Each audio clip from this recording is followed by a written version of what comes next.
If you'd like to talk to Racquel after the show, call 614-886-7780. 886-7780. Now, once again, here's Racquel.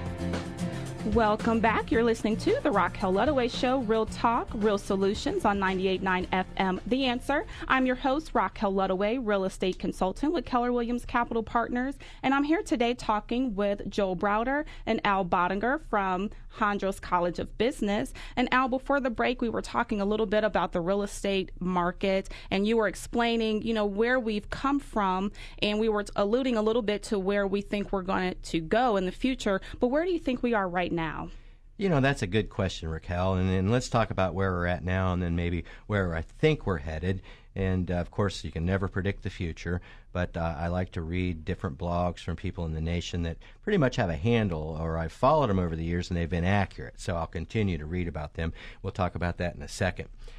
Where we're at now as an industry is, believe it or not, if 4 or 5 years ago I would have told you that, Racquel, in late 2014 and early 2015, we're going to have more buyers than we do homes to buy, you would have probably laughed and turned your back and walked down the street. In fact, we're in that exact position right now. Fourth quarter of 2014, we have more buyers for homes than we have homes to sell. And this is typically labeled as a constrained inventory, or sometimes you'll hear that the inventory is low for houses to buy. You'll oftentimes now see marketing campaigns from different licensees in Ohio, and you'll see commercials and radio spots asking people, please, if you've ever thought about listing your home, now is a great time to do it. On and on. They're encouraging people to list their homes because we have probably in Columbus proper, I'd be willing to bet there are between 18 and 19,000 vacant homes that have been bank-owned, foreclosure process. We've got a segment of the population, they don't want to look at foreclosed homes. They don't want to look at bank-owned homes. They want to go do conventional real estate, either upsize or downsize. But the problem right now is people have not listed their homes. And you say, well, why is that? And I think probably it's through moral suasion, day in and day out. They see that they'll watch the news, and the news will say homes may be experiencing a little bit of appreciation. And so they hear that and they think, well, if we're starting to see appreciation again, why don't we just stay put, and 2-3 years will go by and we'll be back up to the value our home was 9 years ago. In fact, that's not a good theory to follow. So hopefully, in interest, interest is a true value right now for everybody in the nation. From everything I can see between fuel prices and interest, I think we're poised for the beginning of a really nice run in real estate. We do have some slight appreciation going on, maybe 1.5% over the year, but that's really been caused by supply and demand. That's driven the appreciation. Oftentimes, we have multiple offers on homes, and I'm sure some of you licensees out there right now that have experienced business on the street will agree with me that you can get an offer on a home a day after you've listed it, and perhaps 2 or 3 more offers on the very same home in the next day or two. And you end up in multiple offer situations. And in fact, it's perfectly legal to counter back higher than the listed price from a seller standpoint to a buyer when you have multiple offers, and we're experiencing just that.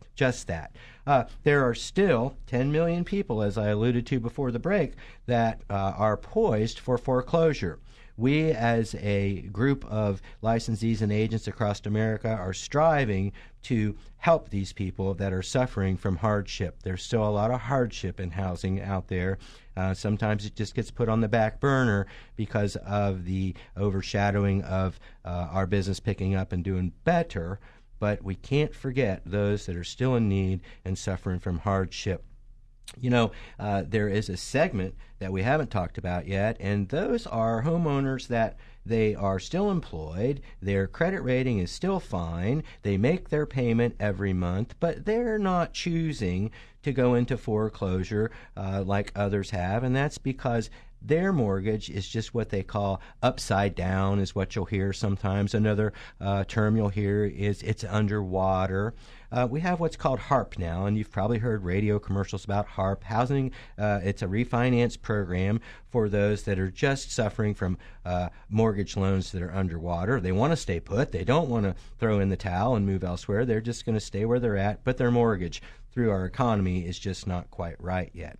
And you say, well, what does the future look like? So we've talked about where we've been, where we're at now, and so where are we headed? And I don't like to be a predictor of the future. That's very risky in today's day and age. But one thing I want to point out that we might not be spending a lot of time focusing on now, but I think it's a blip in the radar that we could put on the wall, on a slide, and it will have an effect on the real estate business, is those with student loans.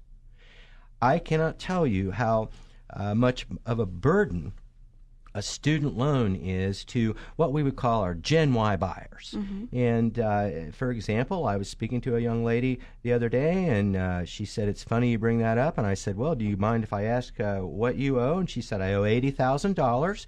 And she said, "My payment is $911 a month for the next 20 years. Well, that's a mortgage payment. Yeah. And so I guess the question is where do we fit the mortgage payment in these folks' budgets that are carrying these student loans?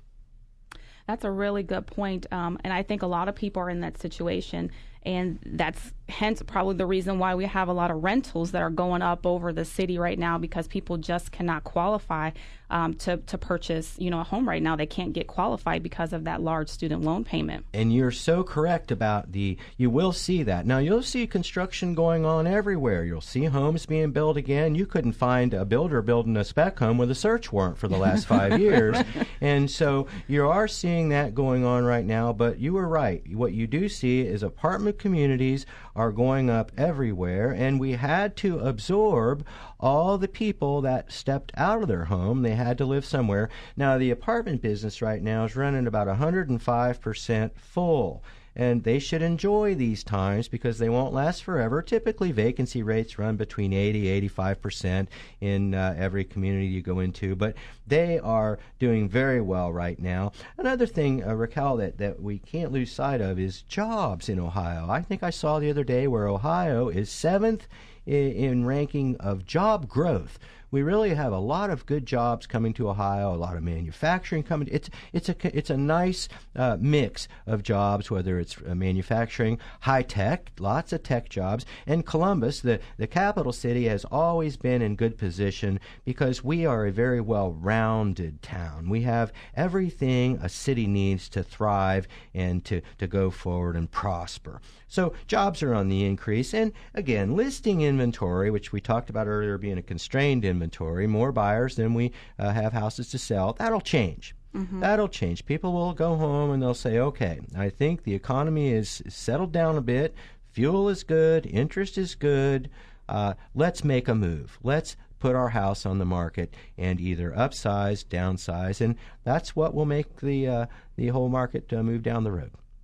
Well, that's really good. And, right now I want everyone to know that currently there's 6,500 real estate professionals engaged in real estate right now. And typically what you'll find is when the real estate market is doing really well, that number stays pretty steady or it increases. But when the market was doing not doing so well, then that number really decreased significantly. So right now we're seeing a surge or lots of opportunities actually in the real estate industry. And that's something that I want to talk about as we go into the next segment, is really what are the opportunities in real estate right now, whether it be in investing, whether it be in insurance, as an inspector or real estate professional, what are those opportunities? And we're going to talk about that with, about Hondros College, because that's really important, something I definitely want to get into. So make sure you come into the next segment, and you're listening to the Racquel Ludaway Show, Real Talk, Real Solutions on 98.9 FM, The Answer. And if you would like more information about the topic discussed on the show today, or you're in the market to buy, sell, refinance a home, give me a call at 614-886-7780. That's 614-886-7780, and we'll be right back.